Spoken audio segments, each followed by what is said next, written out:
igreja tomou o nosso final de semana de uma forma tão surpreendente. E ontem nós chorávamos com os que choram, passamos o dia quase que todo ontem resolvendo as questões, acompanhando a família. E ontem, quando eu estava em casa com a Ágata, pega aqui, amor, por favor, o celular, por favor, também. Ontem, quando eu estava em casa com a Ágata, nós estávamos lembrando, que a dona Eunice, a mãe da Carla, da Cristiane, a esposa do pastor João, ela foi a primeira ovelha que nós perdemos aqui na igreja. Em 2019, salvo engano, 2019, acho que foi dezembro de 2019, a dona Eunice, Deus a levou, Deus chamou para si. E dona Eunice foi a primeira ovelha que eu tive o cuidado de fazer um culto fúnebre aqui no Extensão Serra Mar. E no final de semana agora, o Senhor nos permitiu também ter aqui o pastor João como primeiro culto fúnebre aqui na igreja.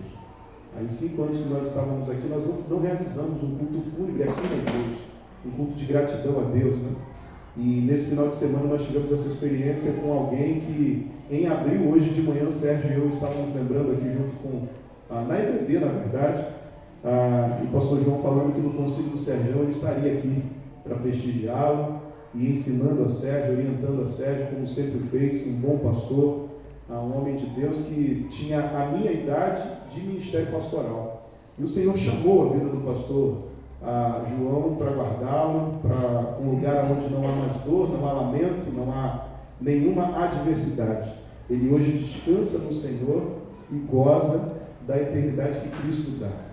A minha oração é para que você e eu também descansemos no Senhor a todo tempo, independente das tribulações, das adversidades, dos problemas que chegam, que a nossa vida tenha a alegria de estar sempre presente diante do Senhor. Então, esse é o segundo culto fúnebre que eu faço esse mês, irmãos. Então, é uma situação meio que as emoções são completamente alternadas, Ano passado nós fizemos o casamento da Clara no dia e sepultamos o Fabinho no domingo seguinte. Esse ano nós sepultamos o pastor João no sábado e hoje eu estou aqui me alegrando com a igreja, celebrando ao Deus da nossa salvação.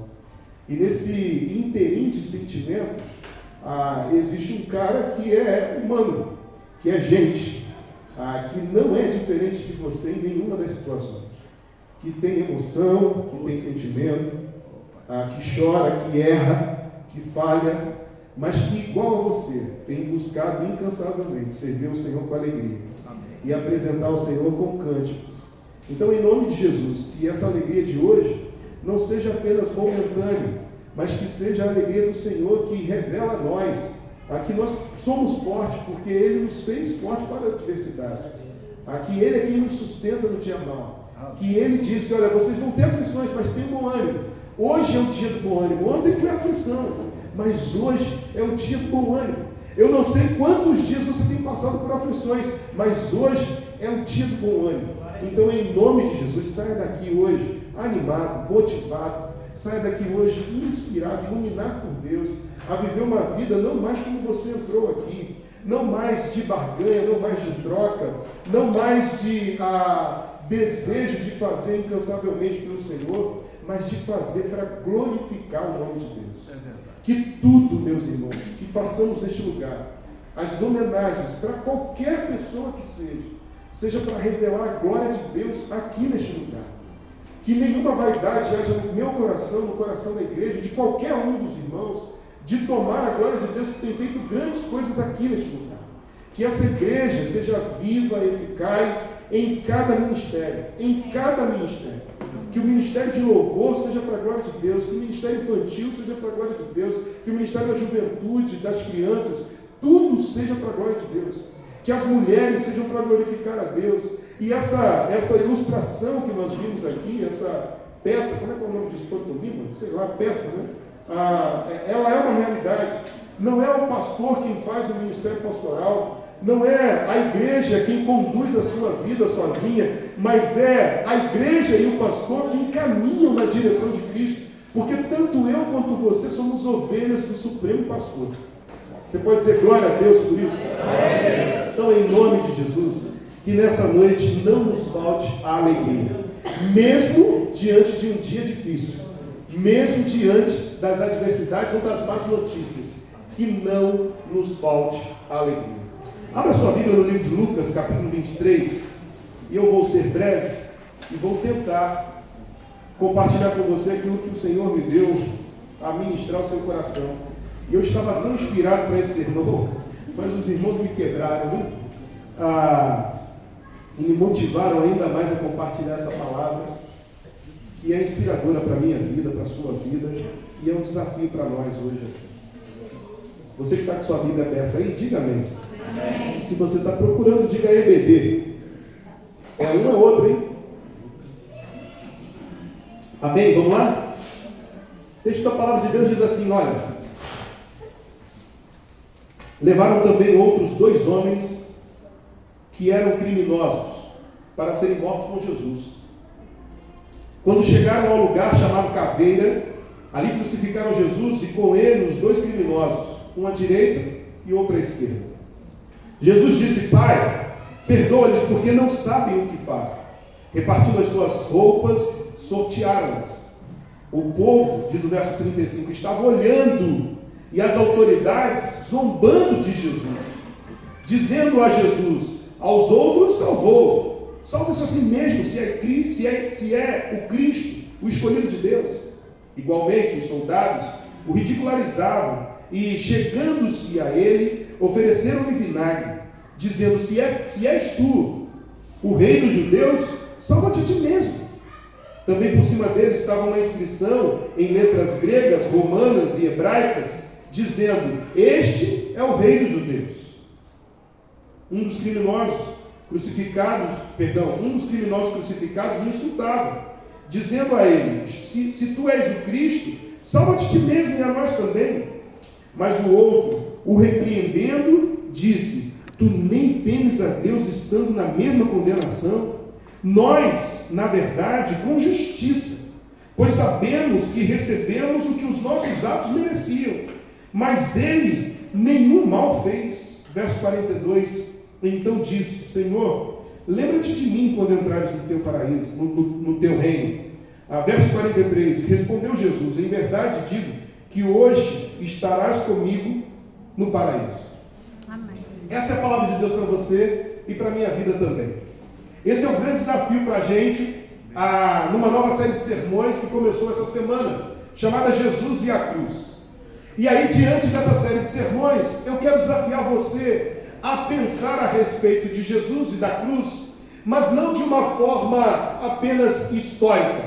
Eu não quero te levar a pensar num Cristo histórico contado, nem tampouco levar a você a fantasias ou histórias contadas pela via da cruz, nem tampouco compartilhar ou te motivar a entender algumas questões ou ritos religiosos. Não, eu quero pensar contigo e resolver algumas questões no nosso coração e na nossa mente, para que o nome do Senhor seja glorificado e entendermos que Cristo, o Jesus que morreu naquela cruz, era o Filho de Deus, o escolhido de Deus, o Rei dos Reis, o Senhor dos Senhores.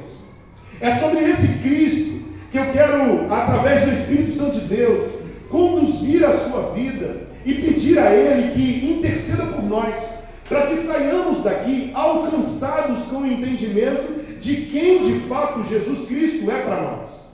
Não apenas um Cristo pregado no madeiro, com os seus braços estendidos ou abertos, não. Não apenas uma cruz que simbolicamente está vazia, não, mas sabermos de fato que Jesus, naquela cruz, trouxe o poder de Deus para salvar o perdido pecador, do qual eu e você estávamos completamente perdidos, desorientados, mas em Cristo, nessa cruz, nós fomos remidos de todo e qualquer pecado. É esse Cristo, é essa novidade de vida que eu quero motivar você nessa noite a ver, a visualizar e perceber que Jesus tem muito mais para você e para mim do que apenas uma demonstração histórica ou religiosa. Alguns de nós já levou sobre si algumas culpas. Algumas vezes eu levei várias culpas. Outro dia, conversando com os adolescentes, compartilhei uma furada com eles. Mamãe está aí, não, né? Hoje não, né? Não, mamãe está em Curitiba. Mamãe deve estar lá cultuando com a gente em Curitiba. Graças a Deus, está lá com a minha irmã. Outro dia eu estava compartilhando com os adolescentes, caí na besteira de falar uma coisa. Quando eu percebi, eu já estava falando e aí eu vou repetir.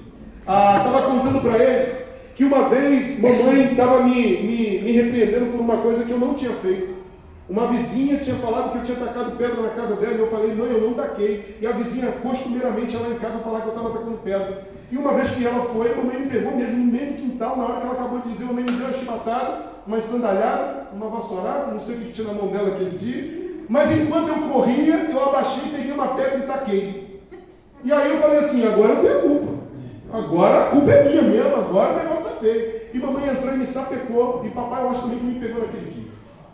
E aí, às vezes a gente leva a culpa porque alguém impõe sobre nós.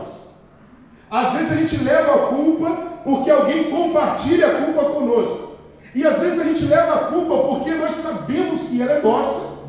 E nós levaremos, porque nós somos responsáveis por aquilo que fazemos. Mas em algumas situações, você e eu escolhemos não corresponder à responsabilidade da decisão que tomamos. E levamos a máxima de que a culpa é minha e eu a coloco em quem eu quiser. Então, há um problema dentro de casa que é causado na maioria das vezes por nós culpamos os dois para que não haja desentendimento. Enquanto na verdade, você sabe quem foi errado, você sabe quem está errado. Uma vez eu estava com Ágata, nós estávamos fora de casa, dormindo em outro lugar. E aí, a Ágata gosta de Nelsoro, ela é viciada nesse negócio de Nelsoro, só dorme com o Nelsoro do lado. E aí, ela botou o Nelsoro, mas ela estava com uma alergia nos olhos. E a médica tinha passado para ela um colírio. E ela botou o colírio e o Nelsoro perto do outro. Para quem sabe, o Nelsoro é um vidrinho igual o colírio. Ela dormindo de noite, me catucou e falou assim, pega aí, amor, o Nelsoro para mim. E eu peguei o primeiro frasco que eu vi, virado, dei a ela. E ela tomou aquele negócio, botou aquilo na noite inteira no nariz, e o nariz não desentupia. E ela pingava, e no outro dia de manhã, quando ela olhou, acho que foi no outro dia, né? Só no outro dia que ela viu, abriu assim os olhos e ela acabou com o colírio caro, e o Nelsoro, que era 4 por 10 reais, tinha ficado para trás. E eu fiquei revoltado, porque ela ficou brava comigo e eu bravo com ela. Por que você não levantou para pegar? Por que você tem que me acordar para pegar? Por que você não bota aí pertinho de você? E começamos a querer compartilhar as culpas uns dos outros. É só lá em casa ou também na sua casa é assim? Fala a verdade aí. Olha para quem? Só lá, né? É só na casa do pastor. O pastor é miserável, né? É só na casa do pastor. Só na casa do pastor, né? Lá na casa das ovelhas não acontece isso. Há um desafio para nós assumirmos as nossas responsabilidades. E não há como não assumir a responsabilidade se não enxergarmos de fato quem nós somos e como nós estamos. Não há como você assumir a sua culpa, ou entender, melhor dizendo, a sua culpa, se você não conseguir colocar um óculos de raio-x ultra mega violeta e olhar num vidro, assim, num espelho que vai projetar lá dentro do seu âmago e vai fazer você se ver por completo quem você é. Não tem como você assumir uma responsabilidade sem se conhecer ou saber dos seus erros e dos seus acertos. E é exatamente nesse contexto que está acontecendo esse episódio onde Cristo está a ser crucificado. Algumas pessoas começam a intentar contra Cristo. Algumas pessoas religiosas, algumas pessoas do sistema religioso começam a perseguir a Cristo e não o aceitam como o Messias, o rei esperado. Porque Jesus, ele vem não trazer a guerra ao mundo. Jesus não vem trazer uma coisa áspera àqueles que não conviviam ou não estavam chamados para o seu reino, mas ele vem anunciar o seu reino a todos quanto a ele quiser e o aceitar. E aí o sistema religioso, o movimento judaico não o aceita por completo e o começam a perseguir. Nessa perseguição, algumas coisas começam a sair dos trilhos. Eles começam a tentar pegar Jesus em cada uma das ciladas que eles produziam. Mas Jesus 100% Deus, mas 100% homem, sofria em sua carne, mesmo sabendo da sua divindade, o que tinha a passar pelo martírio da cruz.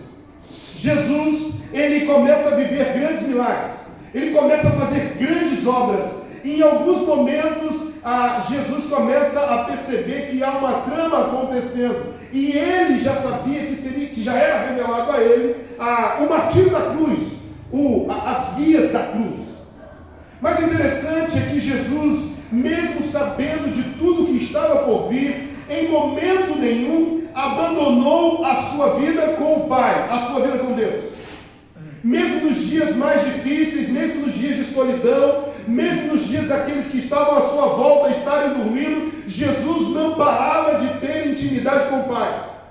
Quando Jesus chamava para si aqueles que estavam à sua volta e subia para orar, se retirar no momento de oração, e aqueles que estavam à sua volta começavam a dormir, não resistiam ao que Jesus queria viver, ele não ficava triste com aqueles homens, embora os despertasse, embora os exortasse, mas ele não se juntava àqueles homens e continuava ali o seu marasmo de vida, não. Jesus tinha a sua vida, o seu estilo, como uma adoração sincera a Deus. Em todos os seus passos, a sua vida era de glorificação a Deus. E talvez você fale assim, claro, mas ele era Deus. Mas se você olhar Filipenses capítulo 2, você vai perceber que Jesus era Deus, mas ele também era 100% homem. Então Jesus, quando fala lá na Bíblia que ele passou o dia do deserto, ele estava enfrentando os dias maus lá no deserto. Quando fala que ele foi tentado e não pecou, é porque ele foi tentado, igual a você, igual a mim. E nós, algumas vezes, pensamos ou idealizamos que uma vida próxima de Deus é uma vida sem tempestade. Não. Nós pensamos que uma vida dentro da igreja, uma vida no ministério pastoral, uma vida no ministério de oração, no círculo de oração, é isento das adversidades ou das tempestades. Não é, meu irmão. E eu tenho repetido isso incansáveis vezes aqui, para que você de fato e eu, nós possamos juntos entender que nesse período da vida, o amor de muitos está se esfriando, e nós vimos isso a toda hora, a todo tempo. Pai matando filho, filho matando pai, a coisa esquisita acontecendo, e a igreja parada brigando por política. A igreja, ao invés de olhar o homem do meio e seguir o homem do meio, a igreja fica desviando-se para a direita ou para a esquerda, enquanto na verdade o Messias que precisamos é Cristo Jesus ressurreto. E nós olhamos para essa verdade que tem acontecido nos dias de hoje e começamos a perceber que há uma politicagem acontecendo por trás disso, claro, mas há uma manifestação demoníaca cegando os servos de Deus. Há uma manifestação demoníaca tirando o prazer de congregar daqueles que antes estavam firmes na fé, mas que em meio à sequidão, em meio ao deserto, voltaram-se aos vômitos, voltaram-se às práticas da velha carne, da velha natureza. E aí é interessante a gente olhar para esse texto e perceber algumas coisas que estão acontecendo aqui. Essa semana não, nós temos aí pelo menos há uns 3 meses uma bombardeação de situação acontecendo no meio evangélico. Há pouco tempo atrás, o cantor Fernandinho, em uma das suas lives, instigou os crentes a serem servos de Deus verdadeiro. E ele falou o seguinte: olha, não é possível cantor da igreja se misturar em show com cantor do mundo. Luz e trevas não podem andar juntos. Quem ouviu isso aí? Levanta a mão, joia. Então você sabe do que eu estou falando. E aí Fernandinho falou que isso era incompatível. E o que aconteceu? Não foi o mundo quem veio a confrontar o Fernandinho, não foram os não crentes, irmãos. Quem veio confrontar o Fernandinho foi a teologia moderna liberal. Foram os crentes agora de 25, 30 anos de idade, não estou falando de vida com Deus, não. que não começaram nem a tomar o leite e querem estar nos púlpitos pregando, falando de restauração com suas vidas completamente quebradas, vivendo a mesma coisa de vida, sem ser regenerado, justificado, e desceram a ripa no Fernandinho, falando para ele que ele era radical, falando para ele que ele era completamente ditador e que não podia ser assim. Mas engraçado é que esse povo desceu a marreta em cima dele. Logo depois, semana passada, aconteceu um fato bem diferente também.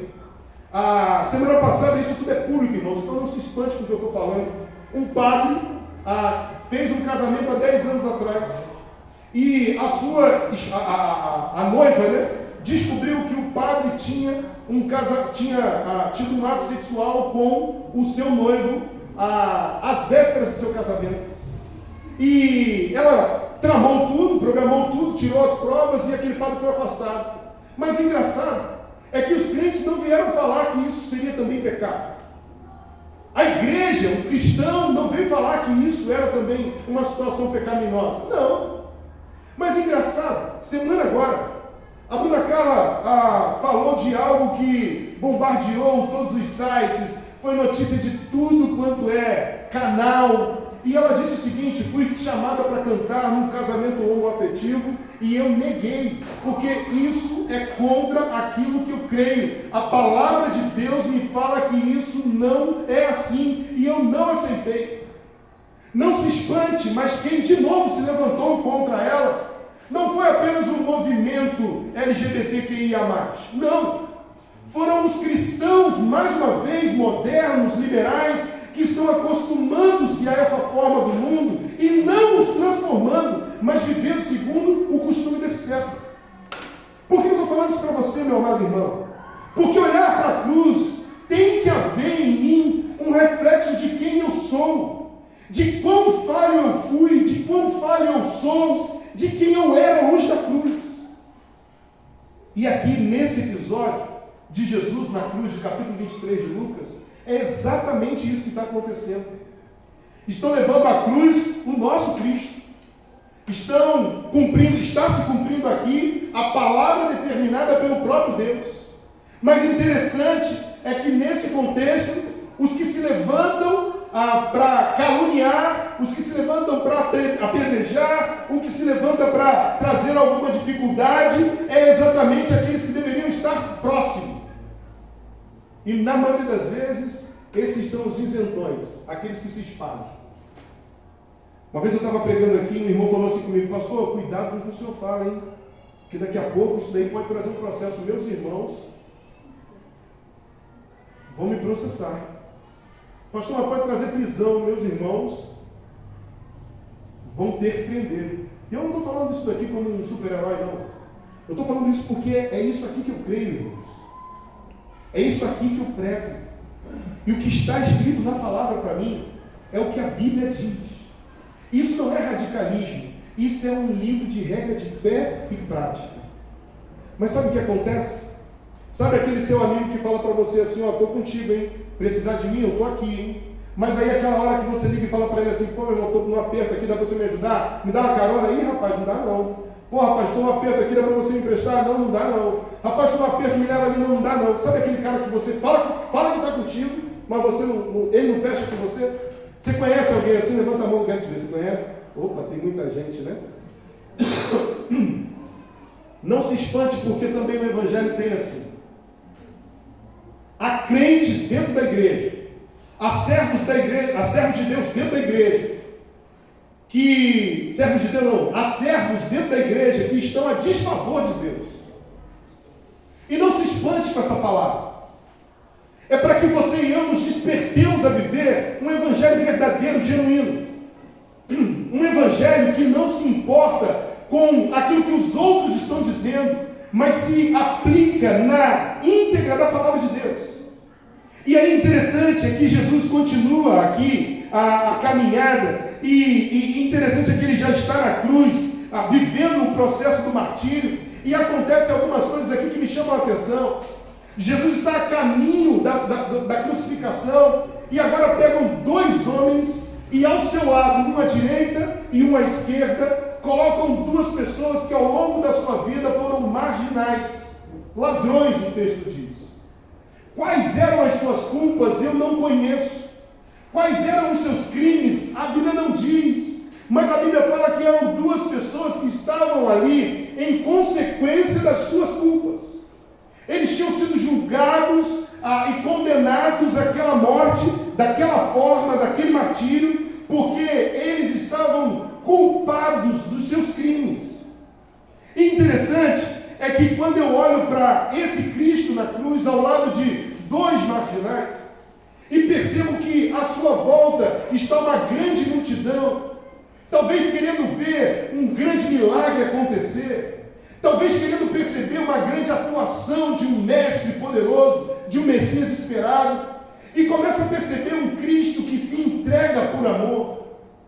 Enquanto o amor, naquele contexto, já não era também um amor puro, o amor já havia sido tomado por interesses.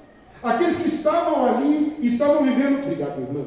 Aqueles que estavam ali estavam observando a todo o tempo que estava acontecendo à sua volta. Sabe aquela hora que você, que tem uma confusão lá na sua rua, tem uma briga? Espero que você não seja assim, mas eu conheço alguns irmãos que são assim. Aconteceu um pau está quebrando lá na sua rua, e você vai dar uma olhadinha, né? Ih, rapaz, o negócio está estreito ali, hein? Aí começou o falatório. Se você mora no sobrado, você vai lá para cima. Rapaz, o pau está quebrando ali, hein?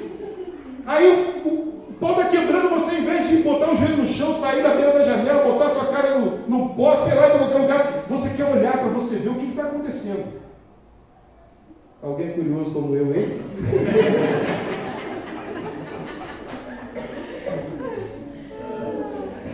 Você não quer se entregar. Mas nós somos assim. Nós queremos pagar para ver. Sabe aquela hora que você liga e a pessoa fala assim, não, fala baixo, calma, segura isso, eu vou ver um barulho na rua. Peraí. Calma aí, rapidinho. Já te ligo, hein? Desligou e foi ver. Aí depois volta e dá nova todinha. Difusor, né? Lembra do difusor? Meus irmãos, nós temos a todo tempo pessoas que estão de camarote, assistindo ou desejando ver o fracasso daqueles que caminham com Deus. Quando você diz que você é contrário a este mundo, nós ficamos em evidência para que as pessoas olhem e nos martirem, nos colocam como verdadeiros ficam de telespectador para acompanhar qual o próximo capítulo da nossa falha da vida. Há pessoas que não se agradam com aquilo que você conquista. Você compra um carro e ela diz, financiado? Vai pagar 2, seu trouxa. Ou está morando, comprou casa? Ih, tá doido, rapaz. Ih, comprou casa para quê? Vai pagar 2 casas. E engravidar, larga isso. Que engravidar o quê? Você teve um filho? Um só não, tem que ter mais um. As pessoas estão sempre querendo mais e lutando e buscando incansavelmente alguma coisa que possa tirar você do foco, tirar você daquilo que você está colocando-se à disposição de Deus. E acontece que Jesus está todo o tempo aqui sendo perseguido, sendo caluniado. Jesus está todo o tempo aqui ouvindo da multidão os insultos, as agressões. E essa cruz, ela não está vazia. Jesus está ali, sofrendo, padecendo. Já tinha tomado alguns tapas, já tinha sido escarnecido, cuspido, mas agora no madeiro, levantado entre 2 homens cruéis, entre 2 ladrões, o povo todo olha e fica almejando ver alguma coisa sobrenatural e ao mesmo tempo na expectativa de que ali já tinha dado tudo errado. É nessa hora que Deus começa a mexer em algumas situações. Às vezes a gente não entende o que está acontecendo na nossa vida, que pode estar abençoando o nosso vizinho, que pode estar abençoando um parente, aquela crise que você tem passado, que pode estar ministrando o coração de alguém, aquele problema que você tem enfrentado, que de repente está edificando a sua fé e você ainda não percebeu, mas naquele contexto se levanta um homem, ladrão, perdido pecador, em defesa de um Jesus que estava ali se entregando por amor a todos que estavam dele escarnecendo. O texto vai dizer que havia um homem que entre aqueles dois ladrões, que levantou-se ali a cabeça e disse: olha, como pode você nessa condição não conseguir perceber que você está duvidando, está blasfemando, que você não tem mais temor a Deus? Nós merecemos isso aqui, mas ele, o que ele fez? O que eu olho para esse texto e percebo é que muitas das vezes Deus não vai levantar alguém do seu lado para te trazer uma resposta ou para te defender. Deus vai levantar aquele que lhe apraz. Deus vai fazer com que as respostas cheguem do jeito que Ele quer e não da forma como você almeja, e não do jeito como você quer. De repente você está esperando algo diferente na sua casa, algo novo na sua casa, do outro, mas é você que precisa mudar, não é o outro. Talvez você está esperando que uma pessoa venha tratar de um relacionamento com você, mas é você que precisa ir lá e não o outro. E nós olhamos e vimos aqui Jesus tratar de coisas aqui bem interessantes. Eu não sei quanto tempo aquele ladrão estava detido, mas é fato que ele sabia quem era Jesus. Escute aqui uma coisa. Eu não sei quanto tempo aquele homem tinha, possivelmente ele era do bando de Barrabás. Possivelmente ele estava lá naquele comando do Barrabás. E a turma lá na hora de soltar, soltou Barrabás. E ele estava no meio da turma. Sempre tem aquele que perde. E um desses homens, talvez os dois, estavam agora ali enfrentando o martírio da cruz, a morte da cruz, pagando pelo seu delito, pela sua culpa. Mas acontece que algum daqueles homens ali, um deles, já tinha escutado falar do poder de Deus, já tinha escutado falar de um poder salvador, porque certamente aquele homem tinha no seu coração temor.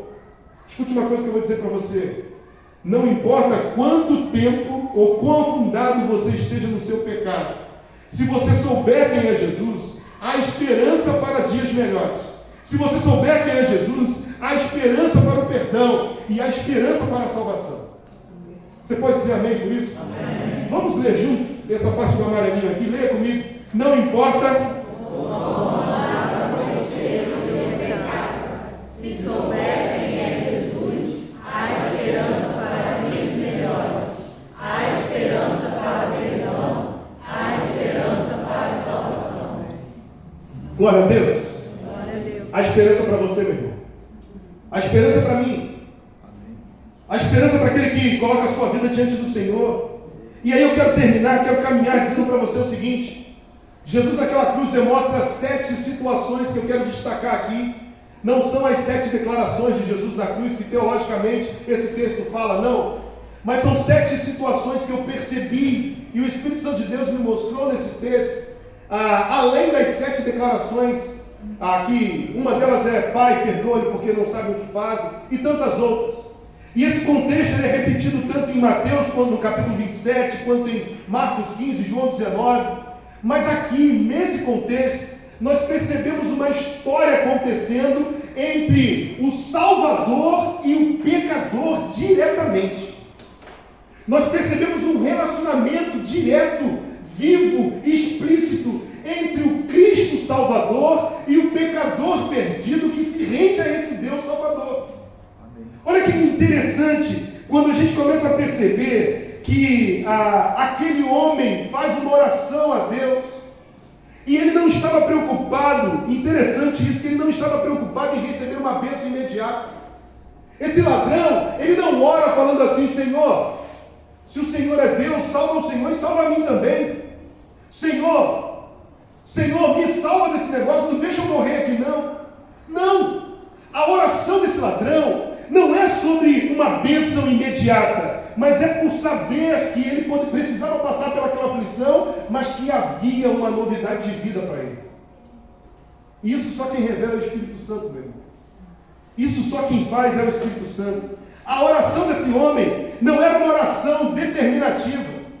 Jesus, eu te determino. Se és tu o Filho de Deus, me solte daqui. Me cura, tira esse câncer, tira esse mal, tira essa sinusite, Senhor, leva para longe. Não importa qual seja o problema, mas manda para longe. Mas esse homem não faz uma oração assim. Olha só o que diz o verso de número 42, escute isso. Então ele disse: Senhor, lembra-te de mim quando entrares no paraíso. Lembra-te de mim quando entrares no teu reino. No teu reino. Esse homem não está preocupado em quem vai estar à direita ou à esquerda, como os discípulos estavam. Esse homem não está preocupado em saber qual casa da Rua de Ouro que vai ser o seu apartamento, o seu lote. Não. Esse homem está preocupado em ser lembrado pelo Rei da Glória quando chegar no seu reino. E na maioria das vezes nós estamos aqui lutando muito mais pelos... antigamente falava muito, quando ganha prêmio, como é que é? Não, Jesus, a gente fala. Galardão. Estamos lutando tanto pelos galardões. Não, porque agora o meu galardão vai ser maior. E nós queremos ser galardoadores. Quase que não sabe. E nós queremos. Mas o texto diz que esse homem aqui, pecador, ele se converte fazendo uma oração. Senhor, não me importa saber aonde eu vou estar. Eu só quero que o Senhor se lembre de mim lá. Tem uma música que fala assim, né? Eu queria ir para lá, se eu pudesse estar lá. Não queria voltar, só para ver o meu rei, frente a frente com o Pai, só cantando assim, o quê? Para sempre. Ele não está preocupado mais com o que passou. Ele não está preocupado mais com a vida regressa dele, mas ele se preocupa daqui para frente. Senhor, eu sei que eu fiz tudo errado, eu sei que eu fiz escolhas erradas, mas agora, Senhor, lembra-te de mim quando entrares no teu reino. E aí 7 situações eu começo a perceber enquanto essa oração é feita. Passa para mim, Ariane, por favor. A primeira, enquanto há um pecador se relacionando com seu Senhor, o povo está espreito olhando. Olha só o verso 35. O povo estava olhando. Tem um pecador se relacionando com Jesus. Tem um homem ali no relacionamento com Jesus. E o povo está olhando, participando. Segunda situação, a liderança, as autoridades zombam enquanto esse relacionamento acontece. A liderança, as autoridades ali, olha só o verso 35, as autoridades zombavam dele dizendo, todo mundo estava bagunçando ali, aquele momento. Terceira coisa, verso 36, a segurança, os seguranças ali, os guardiães, estavam ali ridicularizando Jesus, rasgando suas roupas. E enquanto isso, um pecador está falando com Cristo. Um pecador está ali falando com Jesus, orando a Jesus. E aí o texto vai continuando, verso 38. A marca, colocaram uma marca sobre ele e zombavam da marca que estava sobre ele. Quantas vezes nós somos marcados por algum pecado que cometemos e parece que isso vai nos levar a ferro e fogo para o inferno. Mas em Cristo todo e qualquer pecado é perdoado. Você pode dizer glória a Deus? Então, em nome de Jesus, não aceite a marca do pecado sobre a sua vida. Em nome de Cristo, que hoje o Senhor Jesus possa descer óleo, azeite sobre essa marca e purificar com o teu sangue a tua vida no nome de Jesus. Quinta, o pecador está insultando. Vou repetir para você, o povo está olhando, a liderança e a autoridade estão zombando, a segurança, os guardiães estão ridicularizando, a marca que ele está levando sobre si é zombada, e um pecador do lado está insultando. Sempre tem aquele demoniado que vem e fica assim, rapaz, mas você, hein, tem pecado, hein? Tem pecado, hein? Lembra dos amigos de Jó? Ó, tem pecado, hein? Confessa logo. Não, mas não tem. Tem, rapaz. É ruim que não tem, hein? E continua ali aquele pecador insultando Jesus. Mas aí, o verso de número 41, tem um crente que anuncia. E toda vez que um crente abre a boca, escute uma coisa, toda vez que um salvo, toda vez que um coração quebrantado abre a boca, Jesus move céu e terra a salvar aquele mais pobre pecador. Aquele homem abre a sua boca com o seu coração quebrantado. Senhor, lembra-te de mim quando entrares no teu reino. E quando um crente fala isso, quando um salvo fala isso, Jesus faz grandes maravilhas e opera a sua salvação. Amém. Eu quero terminar dizendo para você o seguinte: amém. Aquilo que você leu agora há pouco, não importa o quão afundado você esteja em seu pecado, se você souber quem é Jesus, há esperança para você. Se você souber quem é Jesus, há esperança para o perdão, para a transformação, há esperança para a salvação.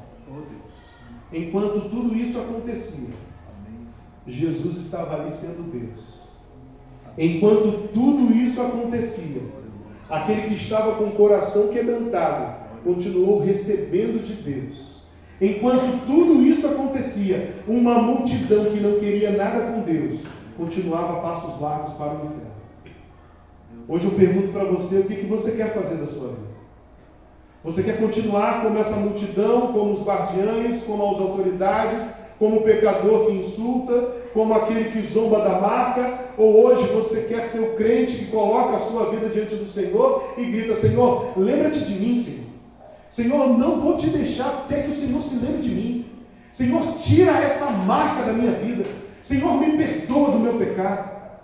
Porque com certeza Jesus pode salvar você se você clamar. Não é o seu pai, não é a sua mãe, não é o seu filho, não é o seu pastor, não é a igreja quem pode dar ou trazer salvação ao seu coração, mas é você clamando a Jesus e Ele respondendo o seu clamor. A cruz pode sim trazer libertação sobre a sua vida, porque o poder de Deus naquela cruz é o poder da salvação. Em nome de Jesus, feche seus olhos um pouco.